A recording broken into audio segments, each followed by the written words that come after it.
Olá, bom dia, turma 232. Bom dia. Bom dia a todos. Estamos começando mais uma manhã de aula. Hoje, dando sequência ao nosso trabalho, né? Dando sequência a- ao período militar no Brasil, né? A ditadura militar no Brasil. Hoje a gente vai trabalhar especificamente o governo do Costa e Silva. Vamos ver se a gente avança um pouco, né, neste governo. Governo esse que começa com a linha dura, né? A linha dura na política, no controle, né, do exército no Brasil. Então, vamos recapitular o que a gente viu na aula passada, né? E vamos ver o que aconteceu para que a linha dura tomasse o poder. A gente viu na aula passada que houve, então, o golpe, né, com a Sorbonne. Então, o primeiro governo com Castelo Branco foi um governo que estabeleceu ali uma série de ajustes na economia brasileira, justamente para deixar a economia brasileira alinhada com os Estados Unidos. Inclusive, a gente até analisou aquela expressão, né? Saúde. Ai, desculpa, não vi que tava o microfone aceso. Saúde. A gente até analisou aquela frase do Juracy Magalhães, né, que era o ministro das Relações Exteriores do Brasil, que ele dizia que o Brasil, tudo que era bom para os Estados Unidos era bom para o Brasil. Então, a partir daquela análise, a gente também observou, né, que o Brasil se colocava quase que submisso às políticas econômicas norte-americanas. Então, a gente vai ver esse Brasil alinhado, né, um Brasil governado de maneira liberal, abrindo para a economia internacional. E agora a gente vai ver, então, uma outra face, né? Bom dia, Amanda. E uma outra face, né, do período militar. Eu falei para vocês que o que diferencia, né, o período militar, a ditadura militar do Brasil em relação a outras ditaduras é que nela há uma ventilação, uma alternância, né, de linhas políticas e econômicas também. Então, a gente vai ver ali, vou pedir licença para vocês para compartilhar, né, esse governo que é o governo Costa e Silva. Então, o governo Costa e Silva, ele começa com muita manifestação, né? Deixa eu voltar aqui que deu algum bode aqui, só um minuto. Vamos lá. Aí. Então, ele chega, né, em um momento de muita indignação. Por parte de quem? Né? Muita indignação por parte dos estudantes, né?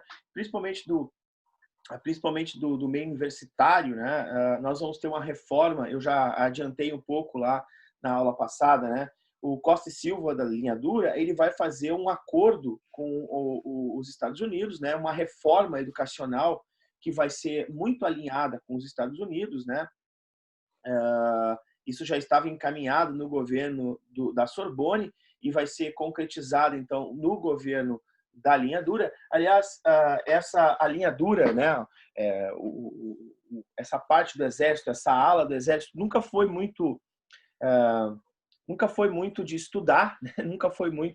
Nunca deu muita importância para a educação, né?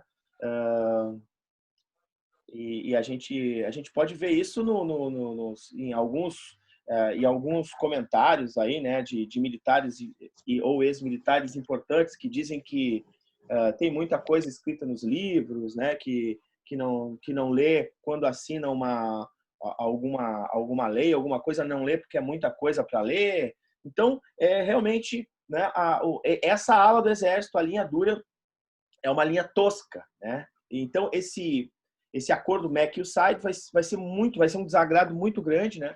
Porque vai exigir que, primeiro, o Brasil fale a língua inglesa desde o primeiro ano até o terceiro ano do ensino médio, do primeiro fundamental até o terceiro médio. Por um lado é bom, né? Porque é uma língua comercial, né?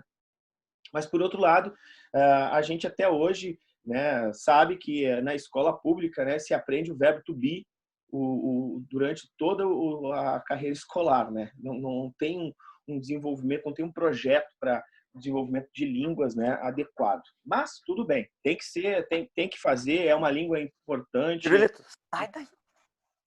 Outra coisa é que nós perdemos um ano de estudo. Né? Então, a gente ficou com 11 anos de estudo na educação, enquanto todos os países europeus ficaram com 12 anos. Né? Um ano a menos na escola é ruim, né? Porque se deixa de aprender. Outra coisa é que houve um controle de algumas disciplinas. Né? A extinção, por exemplo, da disciplina de História, a disciplina de Geografia, a extinção da disciplina de Filosofia, extinção da disciplina de Sociologia. Quer dizer, a disciplina de artes, né, havia muitas restrições. Então, quer dizer, tu tem todo um controle educacional que se faz nesse momento. Bom, na universidade nós tivemos um acontecimento, né, importante, porque vai ser, então, escancarado o descaso com a educação. E o restaurante universitário, os restaurantes universitários, né, nas universidades públicas, a universidade pública é uma universidade que, teoricamente, né, vão pessoas que precisam estudar e vão estudar, né, numa universidade que é gratuita. Gratuita, mas todo mundo paga, né, gente? Então, eu pago, tu paga, quando a gente consome, a gente paga. Os próprios estudantes que estão estudando lá pagam ela através dos impostos, né? Então, a qualidade da comida servida nos restaurantes universitários era muito ruim mesmo. E aí, então, houve uma manifestação lá em São Paulo, e no Rio de Janeiro, perdão, e onde o estudante, os estudantes fecharam o RU e exigiam que a comida fosse melhor feita, não sei o quê. E aí a polícia, então, do Exército interviu e o estudante Edson Luiz acabou morrendo nesse confronto. Isso foi importante para o desencadeamento de uma série de combates, de confrontos, né, de manifestações entre estudantes e polícia. Né? Então, a truculência do Exército, os caras estavam só reivindicando que a comida fosse melhor. E aí os caras matam o estudante. Então, a morte de Edson Luiz no Rio foi emblemático, né, para que nós tivéssemos uma passeata chamada Passeata dos 100 mil no Rio de Janeiro. Ela foi em julho. Outros movimentos vão ocorrer no Brasil todo, né? Greve em Osasco, na região de São Paulo, que é muito importante por conta de ser uma região com muita indústria, né? Contagem lá em Belo Horizonte, que fica lá no Triângulo Mineiro, né? Que também é uma região extremamente importante no processo industrial. Então, ampla repressão do governo, o governo vai mandar bater em todo mundo que for à rua protestar contra o governo. Lembrando que 68 é um ano emblemático na história da humanidade, né? Por quê? Em 68 nós temos as grandes movimento negro norte-americano, né? Angela Davis, nós temos os Black Panthers, o movimento Black Power, que era um movimento mais estético, né? Nós temos o movimento hippie, isso tudo em 68. Nós temos Woodstock, que é um festival de rock que vai ocorrer nos Estados Unidos. Nós temos a juventude americana indo à rua, não só para defender a questão do negro, da liberdade, da paz e do amor, né? Mas questionando muito o Estado americano na guerra do Vietnã. Então, a gente tem uma guerra no Vietnã que se estende, né? Onde milhões de jovens vão acabar morrendo, né, neste confronto. Em Paris também, nós temos movimentos em Paris impressionantes. Né? Então, tudo isso vai movimentar, tá aqui ó, o Edson Luiz morto, né, a cavalaria do Exército dispersando a população no Rio de Janeiro, né, na missa de 7º dia de Edson Luiz e tal. Então, as greves em Contagem, passeata dos 100 mil, né? Nós temos essa imagem que é emblemática, né? Uma imagem que vai ser a cara da ditadura militar, né? Contra a ditadura, né? Obviamente. Então, a manifestação estudantil, a posição da União Brasileira de Estudantes, né? A UBS, ela é muito, ou da UNE, na União Nacional de Estudantes também, ela é muito importante nesse contexto histórico, tá? E aí, então, nós vamos ter atritos, porque os estudantes que vão fazer as suas manifestações, no meio deles também existiam estudantes de oposição, estudantes que defendiam o regime militar. Então, aí, principalmente estudantes conservadores de uma universidade em São Paulo chamada Mackenzie, né? Aí tem uma imagem aí dos estudantes brigando, né? E eles vão montar um grupo chamado CCC, Comando de Caça aos Comunistas, né? Então serão chamados de comunistas os estudantes que vão protestar por democracia no Brasil, certo? Então, isso aí para vocês observarem. Então, algumas charges aqui, né? Que do Ziraldo, né? Que é um cartunista bem importante, né? Ele está colocando ali o que o professor, né? Sendo coordenado pelo policial. Aqui nós vamos ver a Veja, né? Todos presos e tal. A Veja sempre apoiou, vai ser uma revista que vai apoiar o regime militar, é uma revista conservadora no Brasil, né? E assim por diante. Aí, então, gente, o governo vai baixar o decreto e aí o ato institucional número 5. Então, eu queria dizer a vocês que eu pedi que vocês fizessem o seguinte, que vocês entendessem o ato número 1, o ato número 2, o ato número 3 e o ato número 5 especificamente, né? Que são os mais cobrados em vestibular, certo? Então, eu vou pedir aqui a vocês agora, licença, para ver se vocês me dizem, por favor, alguém consegue lembrar do ato número 1, 2 e 3? O que eles significam?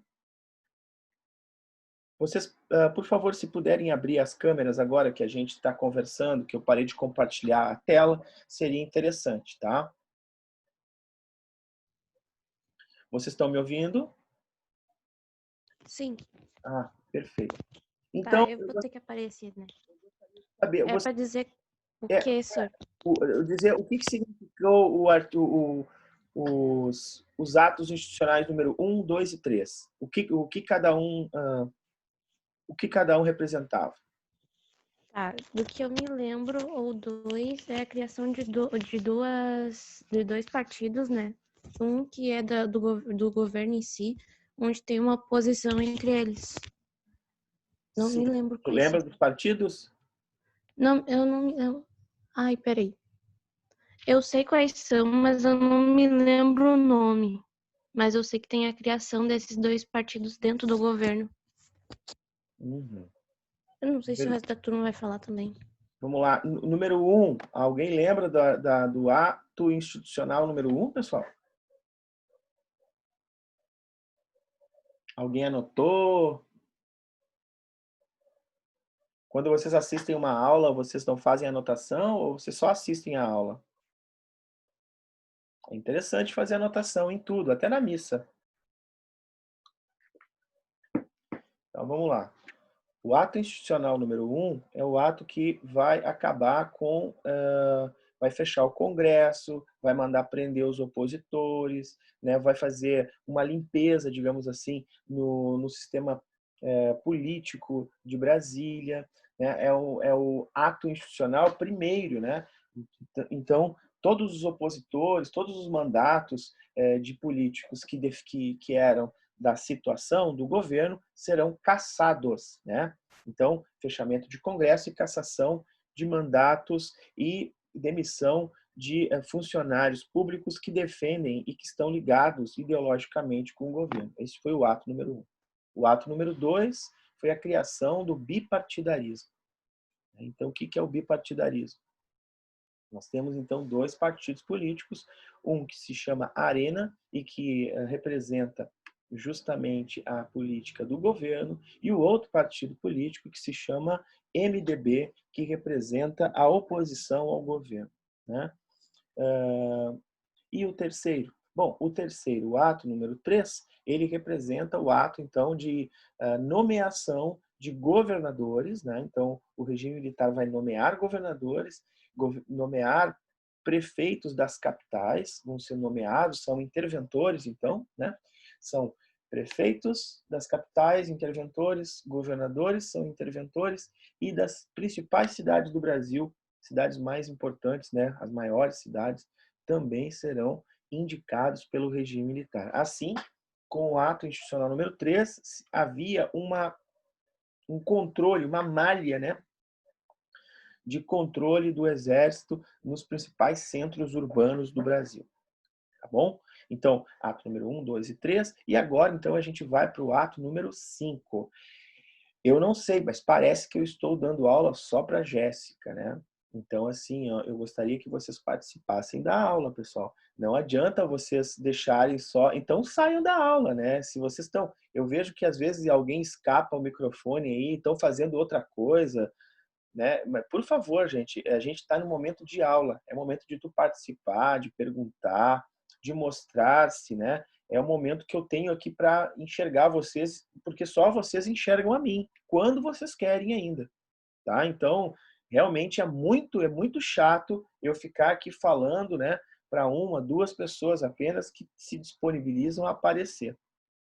Tá, gente? Eu estou fazendo um desabafo com vocês aqui, que isso é muito chato. Bom, mas vamos lá então. O ato número 5 é o maior instrumento de repressão que nós vamos ter no governo militar. Tá? É um instrumento que vai acabar completamente com a democracia no governo militar. Né? Ele é um ato que ele foi instaurado em 1968, né? Com o pretexto que foi o discurso do deputado Márcio Moreira, do MDB, que era a oposição, né, ao governo, ao partido da Arena, ao governo. Então, vai ser fechado o Congresso, o Poder Legislativo vai ser fechado, todos os direitos políticos e individuais das pessoas no Brasil serão suspensos, né? O que significa isso, né? Hoje, pode parecer que não, mas é verdade, né? Hoje nós não podemos, nós somos livres até que provem o contrário, né? Não é nosso o ônus da prova, né? O ônus da prova é do outro. Então o outro tem que provar que eu estou errado, que eu cometi um crime, que eu cometi um delito, para que eu seja preso, né? Eu tenho direito à defesa. Todo mundo tem direito à defesa no Brasil, né? Nós temos direitos reservados, individuais, que estão na Constituição. Nós somos livres. Primeiro, nós somos livres, tá? Então, é isso que conta. Agora, com o ato institucional número 5, ninguém mais é livre. Todo mundo é suspeito. O governo pode prender, encarcerar qualquer pessoa por qualquer suspeita. A pessoa pode ser levada para o presídio e presa. Hoje isso não acontece, apesar de que há algumas exceções que ocorrem no Brasil. Então, eu queria saber de vocês do que eu estou falando. Será que todo mundo é respeitado no Brasil? A Com gente habeas só pode corpus? ver sobre a elite, né? Só. Hã? A elite, né? E o exército no momento. Uhum. No período da O ditadura. pobre sempre é desrespeitado, sir. Na ditadura Todos os militar, direitos são desculpa. menos respeitados quando é como pobre. Ah, sim, perfeito. Foi quem falou foi a Laura? Laura, Isso. Perfeito, Laura. Tu tens completa razão. Ah, era isso que eu queria, nesse ponto que eu queria chegar, né? Nós tivemos alguns acontecimentos, né? Porque talvez uma das polícias mais, digamos assim, mais herdeiras da ditadura militar são as polícias militares, tá? São polícias militares, que é diferente da polícia civil, né? Nós temos duas polícias no estado, né? Uma polícia que é militar, policial militar, que é a brigada militar, né? E nós temos a polícia civil, né? Bom, e por que eu digo herdeira? Porque muitos acontecimentos, né, com policiais militares são extremamente truculentos, principalmente truculentos que eu digo são violentos, né? Principalmente nas periferias. A gente teve recentemente dois acontecimentos que foram extremamente divulgados pela imprensa, né? Que foi um acontecimento dos dois em São Paulo, se eu não me engano.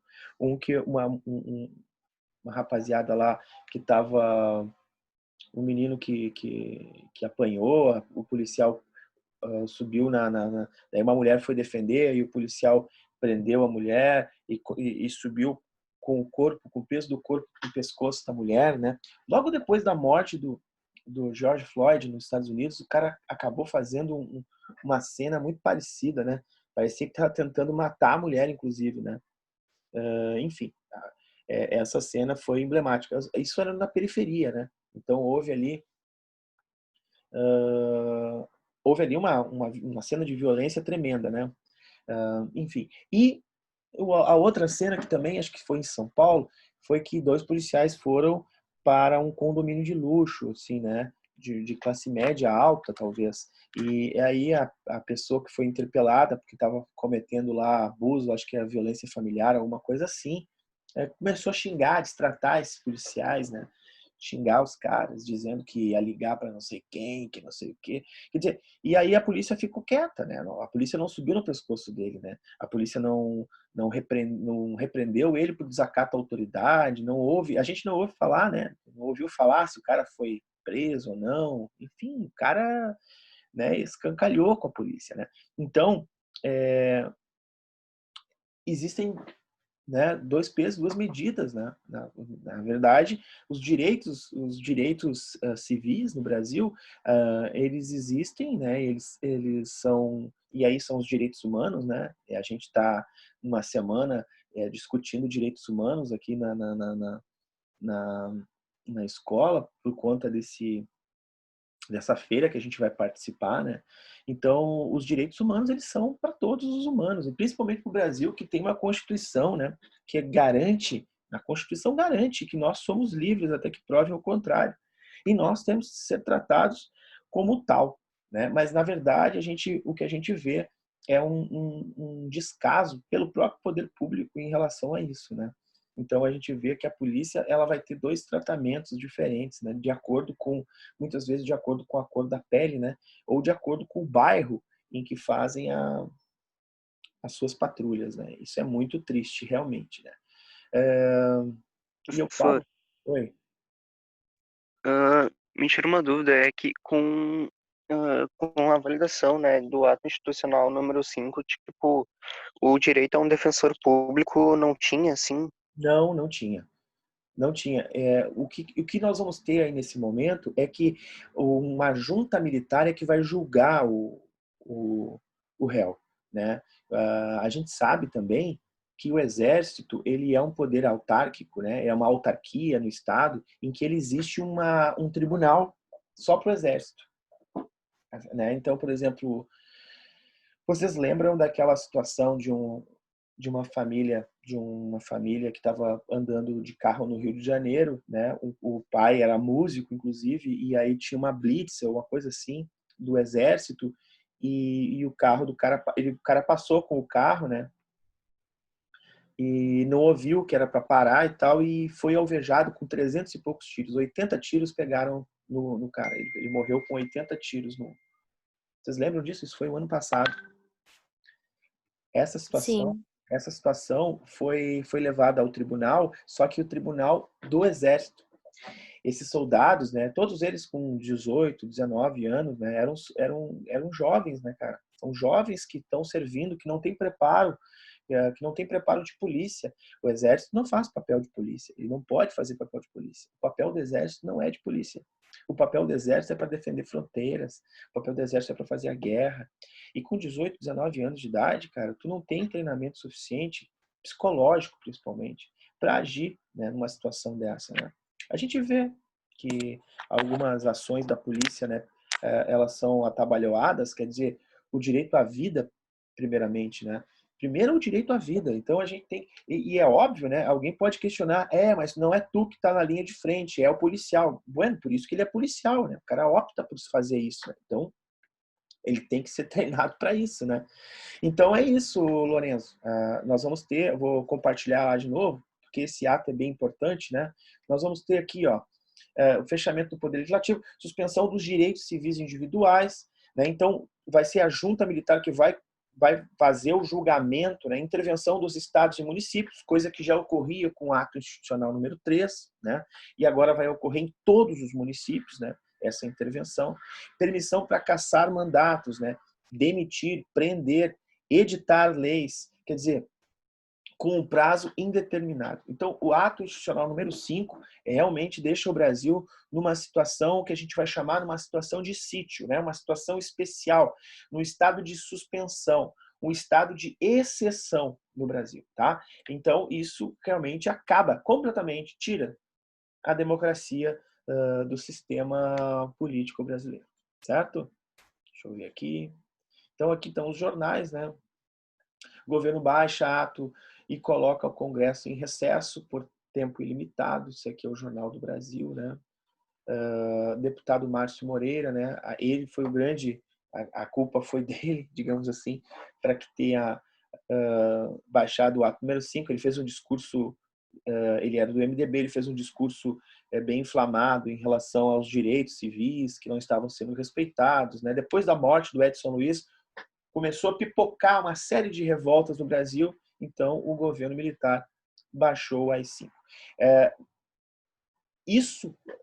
Este ato número 5, ele consta na Constituição de 1988, a nossa última Constituição.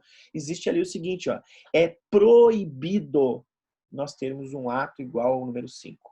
É proibido falar em ato institucional número 5 no Brasil, nessa nova Constituição que está em vigência. É proibido, sob pena de prisão, sob pena de perder mandato.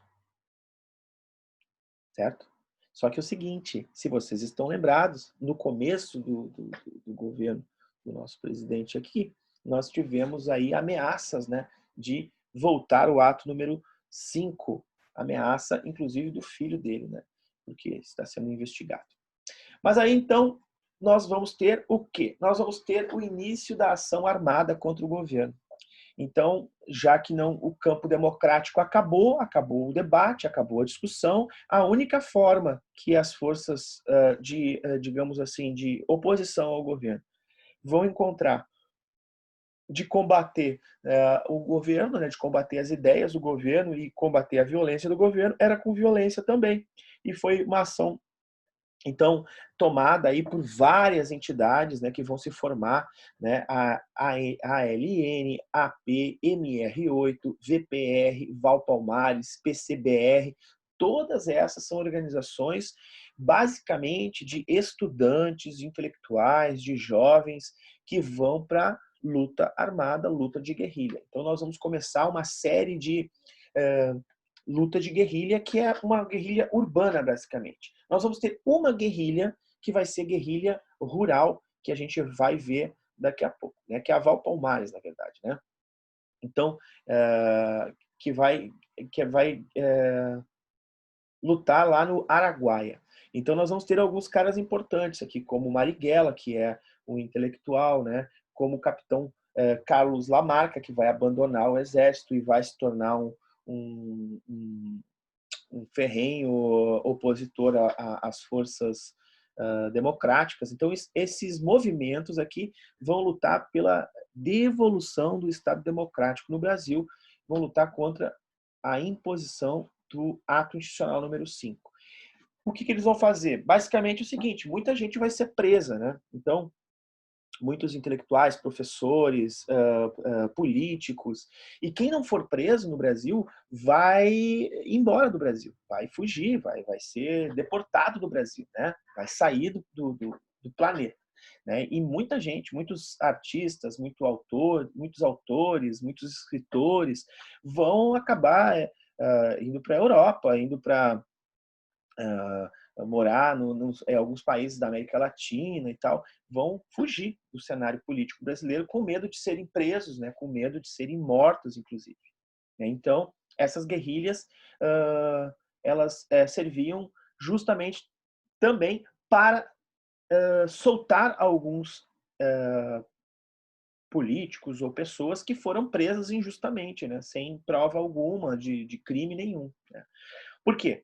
Ora, porque, gente, nós tínhamos as torturas, né? Nós tínhamos muita tortura que se fazia nos calabouços, né? Do regime militar, né? Então, essa tortura toda, ela deixa traumas, obviamente. Né? Então, nós vamos ter aí tem uma série de filmes bacanas para se assistir, para ver isso. Eu posso, na próxima aula, passar uma lista de filmes para vocês sobre o regime militar, sobre luta armada e tal, para a gente entender um pouco desse momento histórico, tá? Então aí nós vamos ter o sequestro do embaixador dos Estados Unidos, que foi um sequestro bem famoso, né? E aí tem esse filme, O Que é Isso, Companheiro? É um filme antigo que conta a história desse sequestro, né? Como é que ele ocorreu e por que ele ocorreu. Ele libertou então esses presos aqui, né? E prisioneiros libertados em troca do embaixador alemão. Já foi um número maior, né, de presos, né, de prisioneiros. Então, muitos professores, muitos intelectuais, muitos alunos, né, estavam aqui, universitários, né, nesses grupos aqui que foram presos, né? Aí nós temos aqui uma lista. Eu não vou. Isso aqui vocês não precisam saber, obviamente, né? Mas que mostra aqui a evolução, né? O que significava cada partido, cada célula dessas, né? E era muito interessante o jeito que eles se organizavam, né? Então, tipo, as pessoas não se chamavam pelo nome, né? Tipo, hoje eu sou o Jairo e tal. Não, eu tinha uma alcunha, né? Eu tinha um apelido, né? E por que isso, né? Isso ocorria justamente para que quando alguém que me conhecesse fosse pego, né, dissesse o meu apelido, né, e não o meu nome, né? Por quê? Porque daí eu tenho que ser um cara sem passado, né? Entenderam? Então, se eu for preso,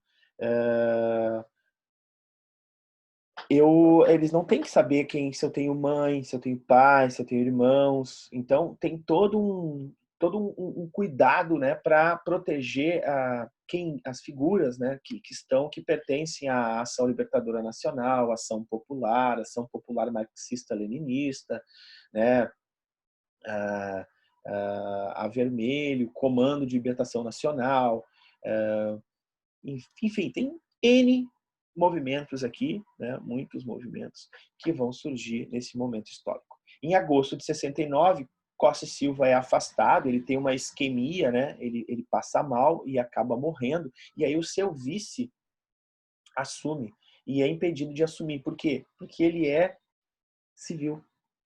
Então, o vice do Costa e Silva era um civil, era uma pessoa que não pertencia ao exército. Então, essa transição aqui vai ser também um golpe. É um golpe dentro do golpe. O civil, ele é impedido de assumir, porque ele é civil, obviamente, né? E em agosto, então, a junta militar assume os poderes, o controle do novo presidente e passa o cargo a este cara aqui, chamado Eurico Garrastazu Médici. Cara, se tava ruim com o Costa e Silva, te prepara que agora a coisa vai ficar muito feia. Por que vai ficar feia? Porque o auge da ditadura militar, o auge da violência, o auge da truculência, o auge da não conversação vai ser o cara da linha dura, Eurico Garrastazu Médici. Eurico Garrastazu Médici. Então estamos vendo o terceiro presidente militar. O primeiro foi o Castelo, o segundo foi o Costa e o terceiro é o Médici. Castelo era Sorbonne, Costa era linha dura e o Médici é linha dura. E aqui está a chargezinha, né? Muito bem, vocês agora têm liberdade para falar e contar contra o regime. Quer dizer, né? Não tem nenhuma liberdade. Este governo, ele é conhecido como um governo de um binômio, né? Que é segurança, que é dada pelo exército, e desenvolvimento, que é dado pelos tecnocratas. A gente já falou aqui sobre tecnocracia, mas eu vou repetir porque é importante. Tecnocrata é governar um estado com técnicos, né? Então, por exemplo, na saúde eu vou colocar alguém que seja médico, né? Para o desenvolvimento agrário eu vou colocar alguém que seja um pecuarista, que entenda do desenvolvimento agrário. No Ministério da Fazenda, que cuida da economia, eu vou colocar um economista que cuide bem da economia, que faça projetos de desenvolvimento econômico. No Ministério da Pesca, eu vou colocar alguém que conheça sobre peixes, né? Sobre pesca, sobre como é que se faz a pesca. Então, eu vou ter um técnico que vai governar uma pasta ministerial. Isso é o que é tecnocrata, certo? Tecnocracia. Então, este governo, o governo do Eurico Garrastazu Médici, vai colocar técnicos. Agora, isso significa que ele queria acabar com as ideologias. é um discurso muito parecido com o discurso atual. Só que assim, ó, não existe como acabar com as ideias. Todo técnico, ele vai estudar, ele vai ler algum livro, ele vai, para saber sobre economia, ele vai ter que ler algum livro de economia. Vocês concordam comigo?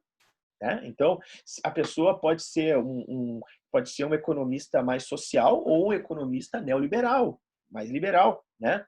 Então, todas essas nuances existem também nos técnicos, né? Então, um técnico de saúde, né?